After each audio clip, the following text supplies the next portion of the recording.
अस्सलामुअलैकुम गाइस। तो केम छो बधाई मजामां? अल्हम्दुलिल्लाह હું પણ મજામાં જ છું। સ્વાગત છે આપણો મિસિસ ઠેબા કિચનમાં। આજે આપણે બનાવી જઈ રહ્યા છીએ અથાણું। અત્યારે અથાણાની સીઝન ચાલી રહી છે, તો આપણે બનાવશું અથાણું કેરી, ગાજર અને ગુંદાનું। તો આપણે આ કેરી લઈ આવ્યા હતા રાજાપુરી, જેને આપણે ઓવરનાઇટ હળદર ને મીઠામાં રાખી દેશું। આથણા માટે આ રાજાપુરી કેરી લેવાની, કેમ કે આની અંદર આ દર વધારે હોય, જાડી જાડી કેરી હોય, એટલે સુકાતા બરોબર થઈ જાય। अस्सलाम वालेकुम गाइस। तो केम छो बधाई मजामां? अल्हम्दुलिल्लाह હું પણ મજામાં છું। તો સ્વાગત છે આપણો મિસિસ ઠેબા કિચનમાં। આજે હું બનાવવા જઈ રહી છું આથણું કેરી, ગાજર અને ગુંદાનું। આપણે રાજાપુરી કેરી લઈ આવ્યા છીએ, એમાં આપણે હળદર ને મીઠું નાખી દીધું છે। હવે આપણે ઓવરનાઇટ રાખી દઈશું આને, પછી સવારે એને સુકાવી દઈશું। તો મળશું આપણે। તો આ રીતે આપણે એક એક કરીને બધી કેરીને સુકાવી દીધી છે। અને એક વાતનું ખાસ ધ્યાન રહે કે આને તડકામાં નથી સુકાવવાની, આને પંખા નીચે સુકાવવાની છે સાંજ સુધી। સવારે સૂકવી દો એટલે સાંજ સુધીમાં તો કેરી સરસ રીતે સુકાઈ જશે, ને છાંયામાં જ સુકાવવાની, એ વાતનું ખાસ ધ્યાન રાખશું। આ આપણે કેરી સુકાવતા આટલું આ કેરીમાંથી ખાટું પાણી બચ્યું છે। હવે એની અંદર આપણે ગાજરને નાખી દઈશું પલાળવા માટે। આ કેરી સુકવતા આટલું ખાટું કેરીનું પાણી બચ્યું છે। હવે એમાં અંદર આપણે ગાજરના ઠોઠિયા નાખી દઈશું, જે ગાજરની સુકવણી પણ કહેવાય।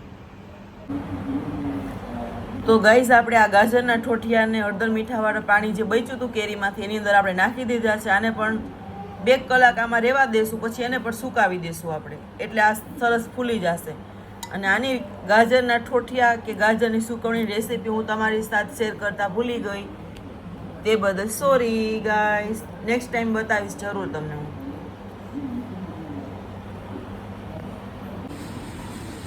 તો હેલો ગાઈસ, 2 કલાક થઈ ગઈ છે અને આપણે જોઈ લઈએ આપણા ગાજરના ઠોઠિયા રેડી થયા છે કે નહીં। તમે જોઈ શકો છો આપણે એમાં પાણી નાખ્યા ત્યારે કેવા કડક હતા, અને અત્યારે જો સાવ સ્મૂથ થઈ ગયા છે, દેખાય છે। હવે આપણે આને એક એક કરીને સુકાવી દઈએ સાંજ સુધી। તો બનાવ્યું મારી રેસીપીમાં। તો જો ફ્રેન્ડ્સ, એક એક કરીને આપણે ગાજરના ઠોઠિયાને સૂકવી દીધા છે। એક તરફ આપણી કેરી સુકાય છે અને એક તરફ ગાજર સુકાય છે।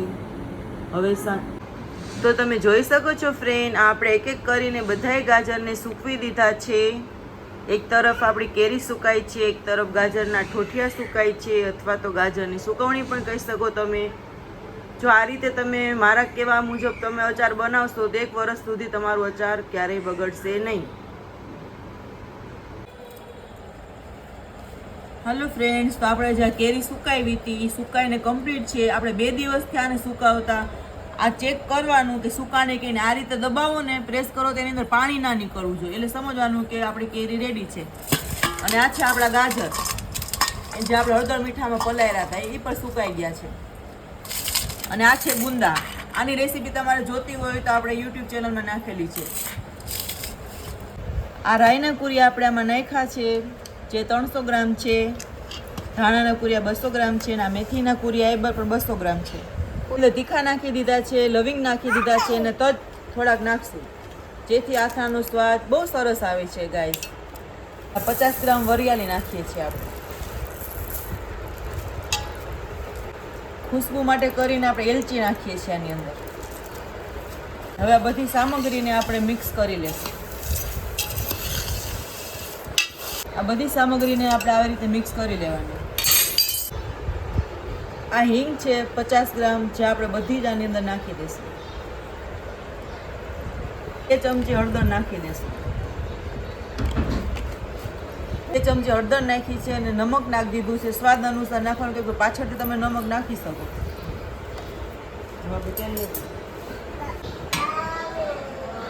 આપણે 1 કિલો તેલ, માંડવીનું તેલ વાપરવાનું આથણામાં, જેથી આથણું ખરાબ ના થાય વર્ષ દિવસ સુધી। આ 1 કિલો તેલ આપણે ગરમ કરી લીધું છે, ને હવે આપણે આની અંદર નાખશું વઘાર કરવા માટે। ફૂલ ગરમ કરવાનું।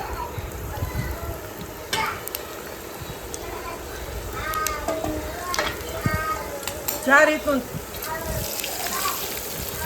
નાખી દેવાનું, જેથી કરીને આથાણી ખુશ્બુ બહુ સરસ આવે.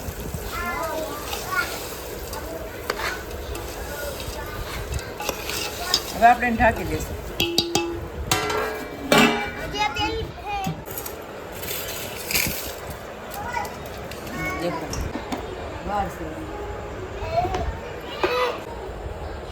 તો આ મસાલામાં આપણે ગરમ તેલ નાખ્યું હતું, અત્યારે ઠંડો થઈ ચૂક્યો છે. હવે આમાં બાકી રહ્યું લાલ મરચું પાવડર. તો આપણો આ મસાલો રેડી છે. હવે આપણે આમાં કેરી, આ ગાજર, આ બધું જ નાખી દઈશું. અને આ ગુંદા. હવે આપણે આને મિક્સ કરી લઈશું. હવે આ બધું જ મિક્સ કરી લેવાનું.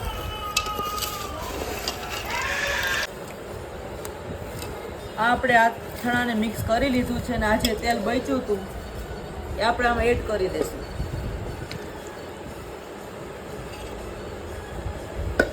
અથાણાની અંદર તેલ ગરમ કરીને ઠર્યા બાદ જ નાખવાનું, ગરમ ગરમ નહીં નાખવાનું.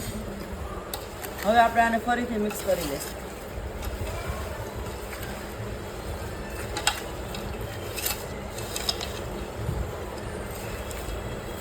આપણે 2 દિવસ આને આવી રીતના તપેલામાં જ રહેવા દઈશું ને આપણે આમાં 1 કિલો તેલ નાખી દીધું છે ને 1 કિલો તેલ આપણે નાખશું બીજા દિવસે ગરમ કરીને ઠંડુ કરીને. પછી 2000 years later.